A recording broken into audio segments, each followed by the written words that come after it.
Hello students, we are learning about a very important lesson known as anatomy of flowering plants, and until we completed so many important points regarding with this lesson. That is, we just learned different types of plant tissues, tissue system and anatomy of basic organs like root and stem. So today we will see the anatomy of dicot leaf. So this is the basic diagram of TS of dicot leaf. It is also known as dorsiventral leaf. So first of all, we get to learn what is meant by dorsiventral. Dorsiventral means the leaves which having presence of two distinct sides. मतलब ये है कि जिस leaf के पास dorsal and ventral जो surfaces होते हैं वो अलग अलग नेचर के होते हैं, अलग अलग टाइप के सेल्स के प्रेजेंस के साथ है, उसको हम कहेंगे डॉर्सीवेंट्रल leaf.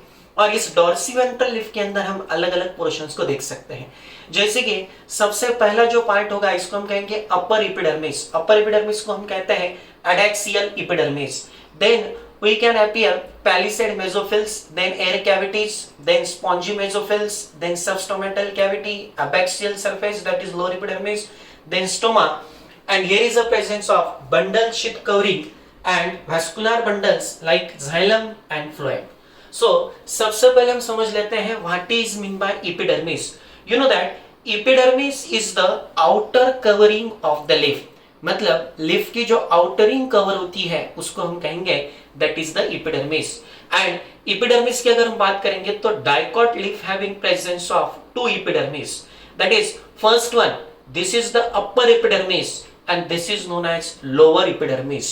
Upper epidermis is also known as adaxial epidermis and lower epidermis is also known as abaxial epidermis, and both the epidermis having presence of a cuticle layer. इसका मतलब ये है इस एपिडर्मिस के ऊपर भी क्या है, ये आप यहाँ पे क्यूटिकल का लेयरिंग देख सकते हो। ये जो क्यूटिकल का लेयरिंग होता है ये वैक्स से फॉर्म होता है, और ये जो लोअर एपिडर्मिस होता है यहाँ पे भी आप क्या देख सकते हो, यहाँ पे भी आप क्यूटिकल का लेयरिंग देख सकते हो। इसका मतलब इसके अंदर भी क्या होता है, वैक्स का प्रेजेंस होता है। सो ये भी एक क्यूटिकुलेटेड लेयर हम कह सकते हैं।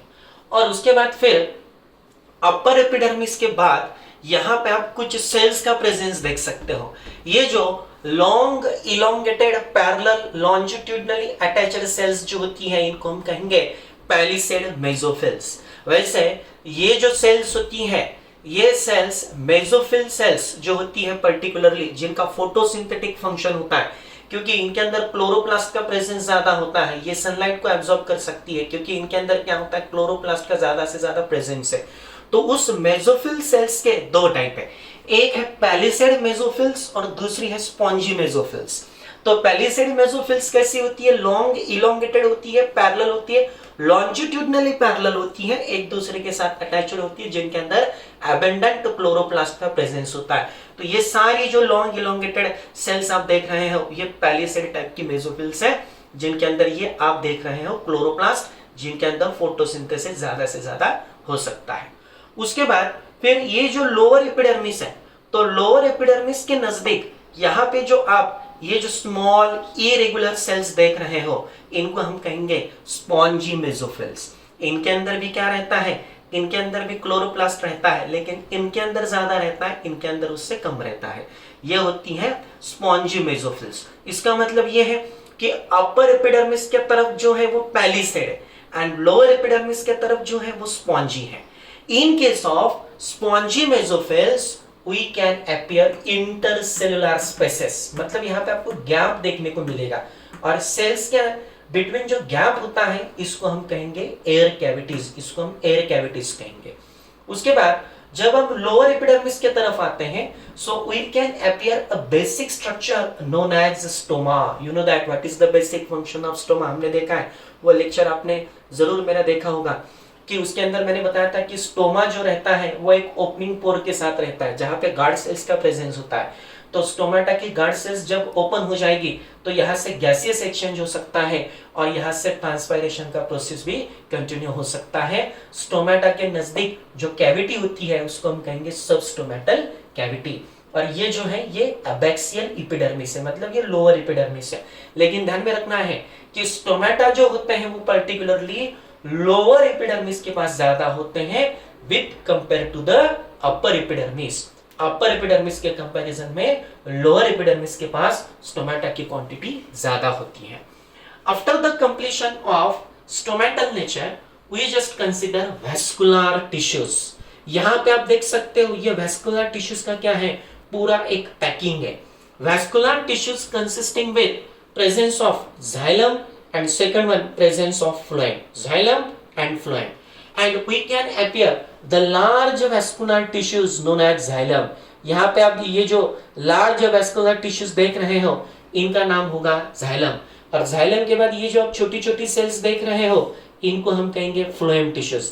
These are the xylem tissues, these are the phloem tissues, and both the xylem tissues and phloem tissues get covered by thick walled parenchymatous cells known as bundle sheath। ये जो होता है ये बंडल शीथ का protection होता है। Bundle sheath किससे बनता है, तो बंडल शीथ बनता है पैरेंकाइमेटस सेल से, जिनकी जो वॉल होती है वो नेचर से कैसी होती है, यहाँ पे थिक होती है। अब ये जो बंडल शीथ सेल्स होती है इनका एक्सटेंशन भी हो सकता है। एक्सटेंशन का मतलब ये जो बंडल शीथ सेल्स है जो सर्कुलर फॉर्म में है, एक नेटवर्क के फॉर्म में है, एक रिंग के फॉर्म में है, तो यही बंडल शीथ सेल्स कभी कभी क्या होती है, एक्सटेंड भी हो सकती है। तो ये हो जाता है आपका डॉर्सिवेंट्रल लिफ का बेसिक एनाटॉमिकल स्ट्रक्चर्स। तो आपको फिर ध्यान में क्या क्या रखना है, जैसे कि एपिडर्मिस, 2 एपिडर्मिस आपको ध्यान में रखने हैं, upper epidermis, lower epidermis. Upper epidermis is known as adaxial, lower epidermis is known as that is the abaxial. उसके बाद the mesophyll cells, mesophyll cells के 2 type, palisade mesophylls and spongy मेसोफिल्स।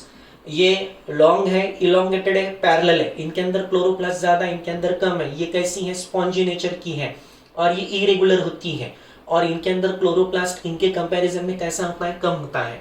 यहाँ पे आप क्यूटिकल देख सकते हो, ये भी क्यूटिकल का लेयर है, ये भी क्यूटिकल का लेयर है। उसके साथ साथ स्टोमा भी है गैसेस एक्सचेंज के लिए एंड प्रोसेस ऑफ ट्रांसपायरेशन के लिए, और सब स्टोमेटल कैविटीज का भी प्रेजेंस आप देख सकते हो। अब इसकी 2 साइड से लिफ्ट की, एक साइड में कैसा है कि पैलिसेड का प्रेजेंस ज्यादा है और दूसरे साइड में स्पॉन्जी का प्रेजेंस ज्यादा है। इसका मतलब यहाँ पे दोनों भी सरफेसेस का नेचर अलग अलग होगा, इसलिए हम इसको डॉर्सिवेंट्रल कहते हैं। दोनों भी सरफेस को हम आसानी से वहां पे डिस्टिंग्विश कर सकते हैं, इसलिए हम इसको कहते हैं डॉर्सिवेंट्रल लिफ। और स्टोमेटा की जो क्वांटिटी है वो इस एपिडर्मिस के पास ज्यादा है इस एपिडर्मिस के कंपैरिजन में। बंडल शीथ का नेटवर्क भी ध्यान में रखो, ये प्रोटेक्शन के लिए होता है, वेस्कुलर बंडल्स के लिए। ये जो आप देख रहे हो बड़ी सर्कुलर जो है ये जाइलम है, और ये जो छोटी छोटी सेल्स आप देख रहे हो ये सारी कौन है, फ्लोएम है, और ये उनका आउटर बंडल शीथ का कवरिंग है। तो इतने सारे जो पॉइंट्स हैं डाइकॉट लिफ के स्ट्रक्चर के, ये आपको बेसिकली ध्यान में रखने हैं। और ध्यान में रखना है कि वेन्स में और मिडरिब में ये वेस्कुलर टिश्यूज का प्रेजेंस कैसा रहता है, ज्यादा रहता है। एक्चुअली डाइकॉट लिफ के अंदर जो वेन्स होती है उनके जो शेप होते हैं, उनकी जो साइज होती है वो अलग अलग होती है। इसके वजह से दोनों भी सरफेसेस हमें अलग अलग दिखते हैं, क्योंकि सरफेसेस का जो अपीयरेंस होता है वो वेन के साइज के ऊपर होता है। अगर वेन्स की साइज कम ज्यादा है, वेरिएबल है, तो दोनों भी सरफेसेस हमें जरूर अलग अलग महसूस होते हैं। तो ये हो जाता है दैट इज डाइकॉट लिफ का बेसिक एनाटॉमी। नेक्स्ट लेक्चर के अंदर हम मोनोकॉट लिफ की जो एनाटॉमी है उसको हम कंसिडर करेंगे। Thank you.